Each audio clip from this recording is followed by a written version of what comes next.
As you look back over what happened to you, for you, this year, there may be a temptation for you to reflect to the point of resentment. And there may be some people this year who were supposed to support you. And maybe you expected them to be standing by you, but you find yourself a little more lonely at the end of this year. Even going through your photo stream on your phone, I found can be dangerous, because some of the people that I'm scrolling through that I felt one way about in January, I feel differently about them in December, and you have to be careful. You have to be careful. If you want to go back on the timeline, you may feel some things. And when you reflect, it's important that you avoid resentment on one level, but I think also you should be very careful when you reflect, because not only can you begin to resent opportunities that you didn't get, or maybe ways that you were not acknowledged, which can bring you into a state of resentment, but you also got to watch out for regret. This is like the devil's R&R, regret and resentment. Now, they're really the same. Regret is just resentment turned inward.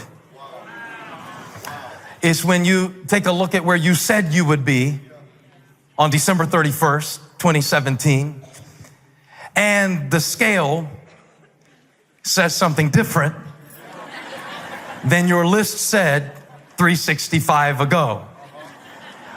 Or it can be when you are thinking about all of the dance recitals that you missed. Or it could be that you think about how you promised to be more faithful in church this year, but you didn't quite make it happen, but you did get here.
here tonight. High five your neighbor and say, you're ahead for 2018. You already got a gold star on the Jesus Christ chart.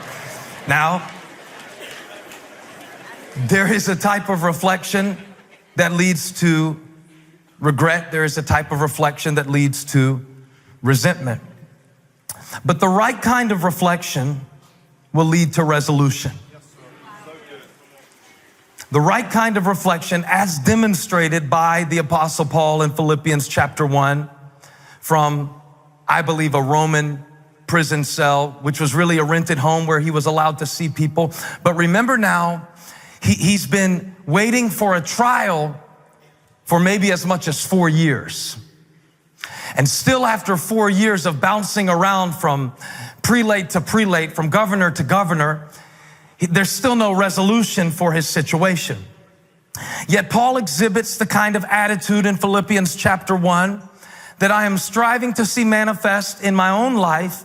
As he reflects, he demonstrates that your spirit does not have to be a reflection of your situation. What I'm trying to say is, you do not have to allow your outlook to be defined by the events that brought you to this point. Paul proves it clearly in Philippians chapter 1, verse 12 through 20. And really, I see him in Philippians chapter 1, verses 12 through 20, correcting some of the rumors that have apparently begun to surface in Ephesus about his situation. I don't mean to say Ephesus, I mean to say Philippi, but really everybody, every church that Paul started has started to talk a little bit. I can almost hear them whispering behind his back. Did you hear about Paul? He still hasn't had his trial yet. Looks like his ministry is over. It's horrible what happened to Paul. He was only trying to help. But you know, he probably pushed it a little too far. He kept on preaching to the Gentiles, and the Jews told him to stop it, but he wouldn't stop it. And then he told those Gentiles they didn't have to get circumcised. And well, you know, he probably, if he would have toned it down a little bit, you know, if he wouldn't have appealed his case to Caesar, he might have got set free by Festus. Did you hear what happened to Paul? It's horrible what happened to Paul. Terrible thing what happened to Paul. You can almost hear them whispering from the church at Philippi, which Paul founded a decade earlier, but now some things have happened. And not only has time passed, but it seems that Paul's ministry has come to a grinding halt. There is to be no more movement during this period. And I can almost hear the whispers from the church at Philippi when Paul speaks up in verse 12 and says, now I want you to know, brothers and sisters, that what has happened to me has actually, somebody say actually. Actually, I know what you heard, but forget what you heard for a minute. Let me set the record straight. And you know, I hear the Spirit of the Lord saying tonight that before you leave 2017, you need to set the record straight about what really went down this year. You need to set the record straight. As a matter of fact, we came tonight to give God praise for what he brought us through. And we came tonight to make our commitment to him that we will follow him throughout the course of this year, no matter how the road might wind or where it might lead us. But we also came to set the record straight, to let the devil know that everything we went through this year was just proof of the promise and the power and the unlimited potential of the ever-ruling, ever-reigning, ever-present God. Tell your neighbor, I came to set the record straight. I don't know what you heard. You might have heard that I was on the way down, but I came to set the record straight. There's some things I need you to know before January hits my watch.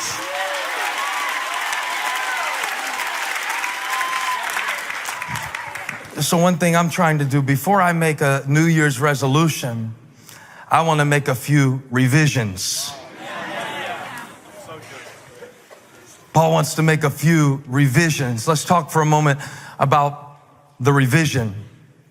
The revision, I've noticed a lot of times that when we write a song or when I write a sermon, the magic happens not on the first draft or the second draft or the third draft.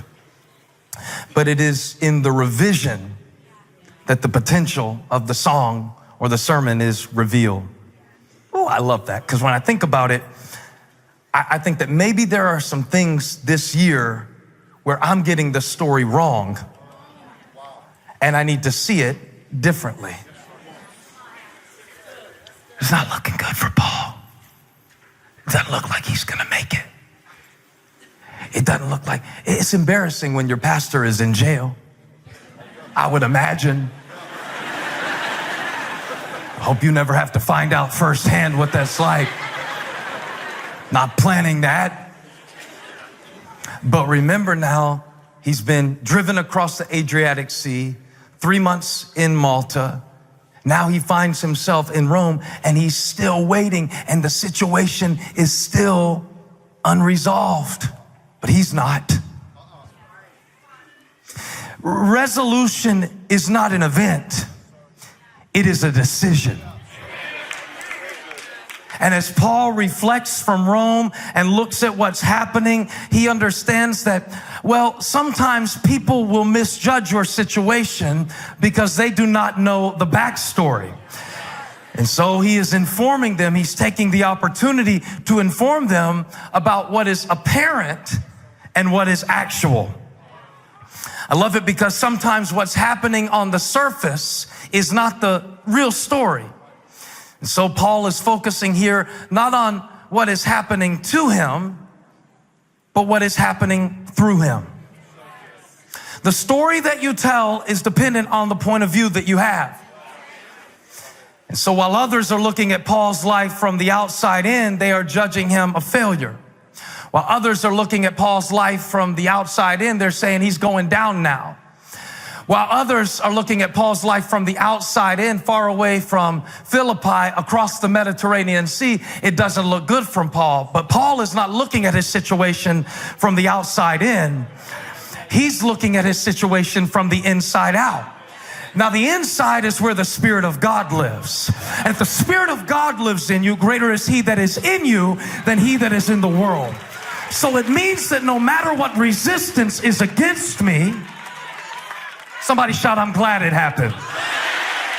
There are some things that I went through this year that I didn't like. There are some things that I went through this year that hurt. And I'm not saying that they didn't hurt. They hurt. I'm not saying that they didn't hurt. They hurt like hell. You should have left your kids home. It's New Year's Eve. I'm not saying that I would have chosen them if I had had the opportunity. But now that I've been through it, there is something that I learned through what I went through that made me who I am, and I'm standing today. Y'all didn't come to give him praise. Somebody shout, I'm glad.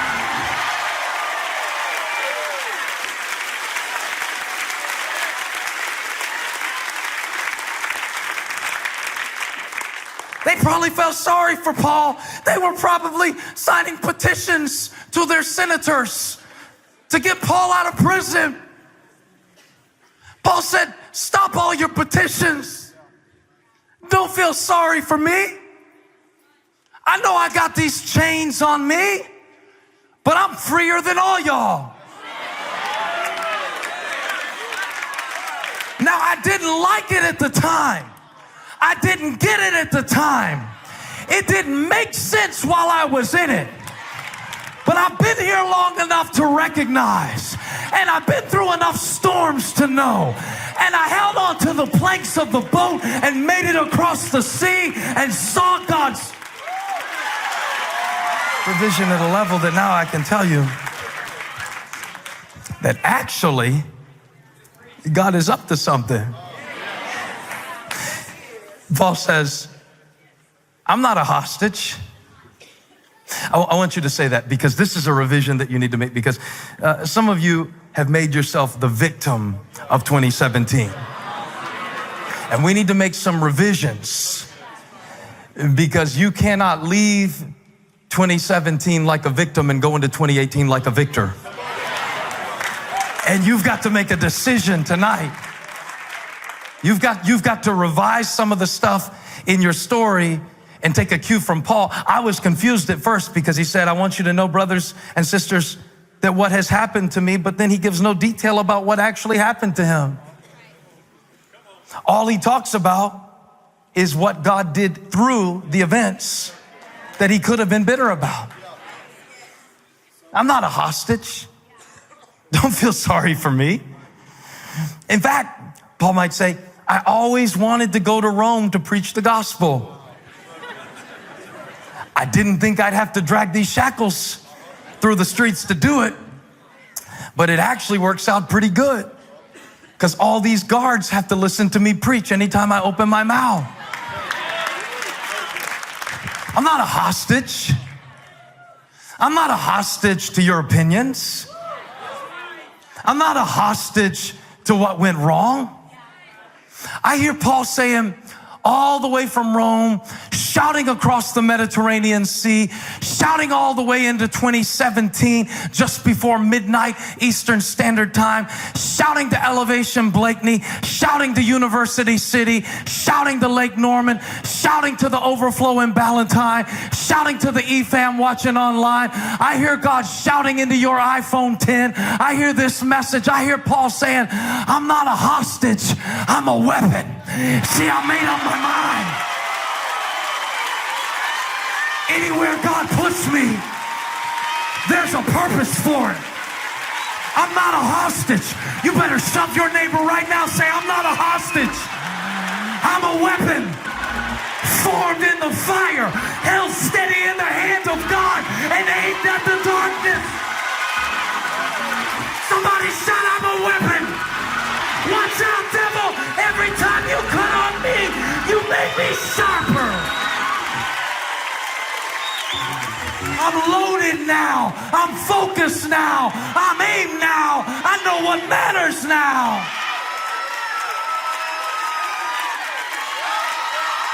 Feels like the Spirit of God is breaking out on this side of the church.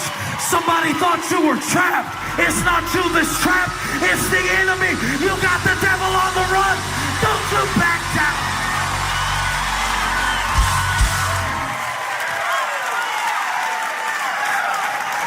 Let's set the record straight. I came here in chains, but because I'm here, somebody's gonna get set free. God put me here, not Caesar, not Festus.